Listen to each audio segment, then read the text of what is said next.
If you think this classic off-road truck looks too difficult to draw in pen and ink wash, give me just 12 minutes of your time because by the end of this video, you're going to realize anyone can draw this. Most people really don't avoid ink drawings of vehicles because they lack talent. They avoid them because they really don't know where to start with pen and ink. You have to think about which pens to use, what ink will not smudge, and not to mention how to use perspective to construct the truck. There are hundreds of little mechanical details, complex wheel structures. Before you know it, you've convinced yourself that using pen and ink wash really is just not worth it. But today, we're going to simplify everything and we're going to keep it fun, loose, and really playful. I'm going to show you exactly how I draw this old Land Rover off-road truck using really nothing more than 2-point perspective and very loose expressive pen work and a 3-value ink wash system that makes the whole thing really come to life. And here's the best part. Once you learn this process, you're really going to be able to jump into other things like Jeeps, military trucks, tractors, buses, classic cars, and pretty much any vehicle you want to draw. So grab your pen, your brush, and let's get started drawing.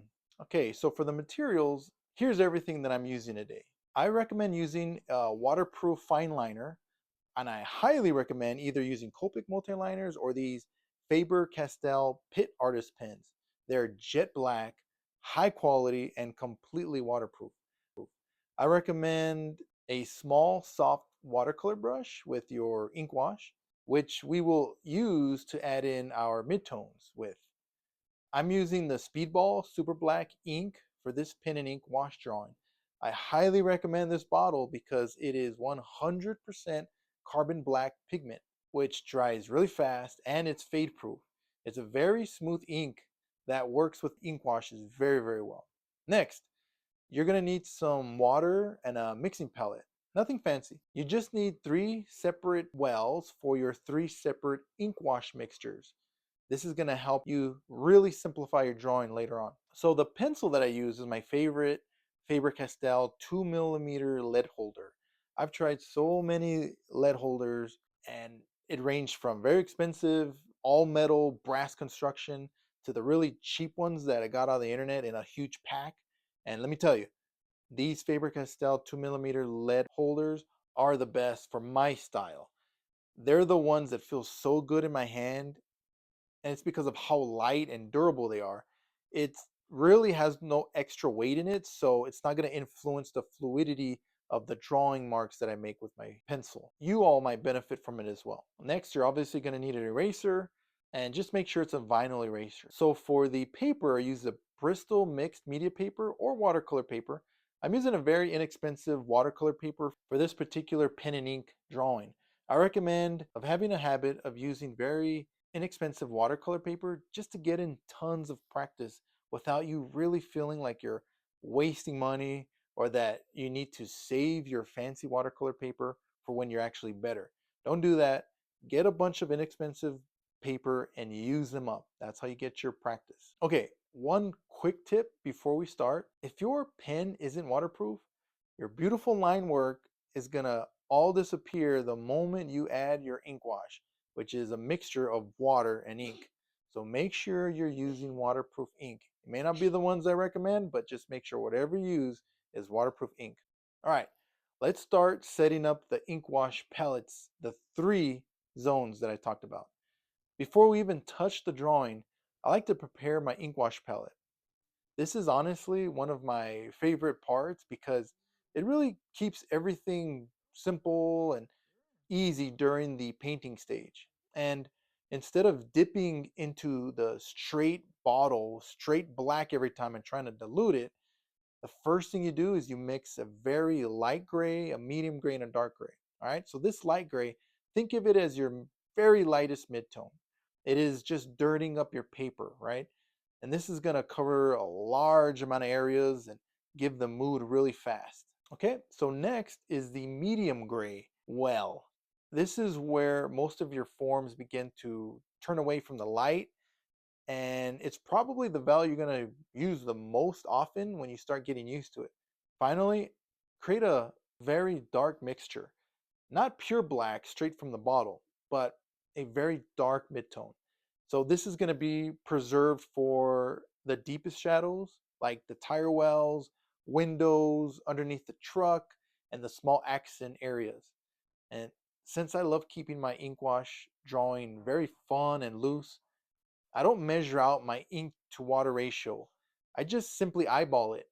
Oh, and make sure to remember to use a protective sheet underneath your palette just in case the ink spills. It's very permanent and it will stain whatever it drops on. I love this approach because having these three values already mixed keeps me from constantly guessing while I'm painting. So instead of asking how dark should this be, I'm simply deciding, is this light, medium, or dark? That's it. That one little change really does make ink wash so much less intimidating to use. Okay, so now let's start drawing. So I'll start by establishing my horizon line. It's my eye line where I'm looking and the ground stops and the sky begins. Whenever we draw vehicles, I almost always begin with 2-point perspective. Don't worry, we're not making an engineering blueprint. Remember, we're keeping it very fun, very loose, and this is a sketch drawing, so have fun. We're just borrowing perspective to keep the truck believable.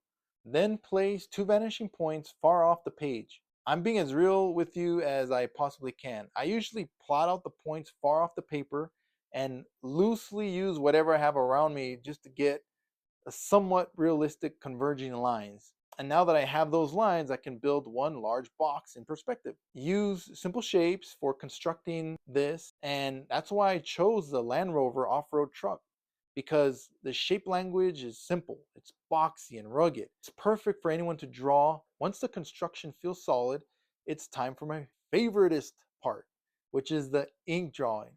And as you watch this part, I want you to really look and notice that I'm not tracing every pencil line exactly, and I keep it very simple before adding in the ink wash, and it's especially perfect for beginners.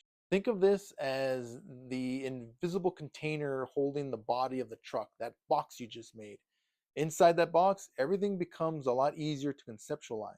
One thing I also encourage beginners to do is to draw lightly and loosely with pencil first. These aren't permanent lines yet, and they're really simply just guidelines that are going to help us make good decisions later on when we add in the ink drawing. Here's where I think a lot of artists get stuck. They try to draw every bolt, every mirror, every little mechanical part right away. But instead, I like using boxes for vehicles and their tires. This helps them to align way better. When you construct the boxes first and you subdivide them using converging lines, you will be able to draw circles and tires and things like that a lot better. It's just a very simple way to get realistic wheel placement and ellipses. Remember, keep it loose and keep it fun, but this is a good way to get very good guidelines, and it'll prevent that overly stiff, overly measured and rendered look. Keep it loose, keep it fun. Remember, we're making an illustration, not building a real truck. Some of my favorite artists, like Stephen Travers, they do leave small imperfections and they allow your mind to see the detail rather than drawing in every detail. Okay, now we're going to get into the ink wash part. My goal is to give a place for the mid-tone ink values to live on. Once this is complete, keep watching and you're going to see I save the deepest darks and all the details towards the end. So with the ink wash, you really need to do your best to manage the amount of water you keep on your brush. I failed to do this multiple times and it really does show in the particular part of this truck. So next comes the medium wash. Now, I'm thinking about planes turning away from the light. The underside of the cab is going to be very dark. The side of the cargo box, inside the wheel wells, under the bumpers. As this ink dries, I'm going to switch to my darkest mixture. These dark accents are really going to be used sparingly. They're going to be like underneath the truck, in the deepest shadows of the tires, the window interiors, and definitely the cast shadow. The spaces where one object disappears underneath another is a really good place for the darkest ink as well. And one thing I love about ink wash is that you really don't need 50 different values. Again, just 3 values are usually enough to describe almost any form. 3 midtone values, that is. It's simple, fun, and incredibly effective. All right, so now let's get into the final details. I want to let the ink wash dry, so I actually walk away for about 10 minutes. It's a great time to take a break. If you go in and try to add in your details right away, you're gonna smudge your ink. Remember, waterproof ink is only waterproof when it's dry. So now I add the fun stuff. This is where we can really get creative and add in different types of ink marks. Some lines become thicker by layering them with fine liner. Some will disappear completely compared to my pencil line. And some are broken ink lines that really indicate less tone and more highlight. This variation really does give your drawings a lot more energy. And I also save my most concentrated clusters of lines and my darkest values for this point afterwards, where I can compare the ink wash with where I need to add more values. If you jump into the details too early, it's very easy to lose sight of the overall structure. Always take a step back, look and reassess, and where you need to add value will jump out, I promise. So as you can see, I add in some rust around the bumpers, a little texture around the tires, which I really think add in a lot more personality and charm. I maybe add in a few little splatters of a feeling adventurous, maybe not on purpose though, but it's always fun to do. And notice that not all detail covers a truck.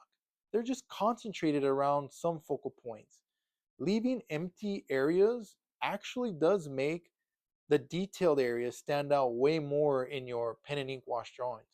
And sometimes, really, less is more. All right, and there you have it. A very simple pen and ink wash drawing of a classic off-road Land Rover truck. I hope this video really did show you that drawing vehicles, it doesn't have to be intimidating.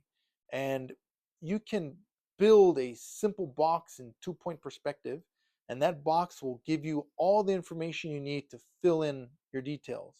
Keep your lines loose and playful, and just remember, all you need is 3 ink wash tones. And with this, you can create illustrations that look very nice, very believable, very detailed and expressive, and full of character. And if you enjoyed today's lesson, let me know in the comments below. What would you like me to draw next? An old Willie Jeep, a vintage military truck, a tank, or maybe even an old steam locomotive? If this video really does help you, I'd really appreciate if you hit the like and subscribe button. Every bit of support helps me continue to create free pen and ink tutorials for artists who want to grow in their skills. And remember, we are created by God with the talent and gifts, and it is our job to develop those gifts for His glory. Oh, and real quick, remember, you can get your hands on the exact supplies that I use in my other tutorials located in my art store, linked in the YouTube homepage and in the description of this video. Remember, keep drawing, keep experimenting, and enjoy the process. Thanks so much for watching, and I'll see you on the next one. God bless.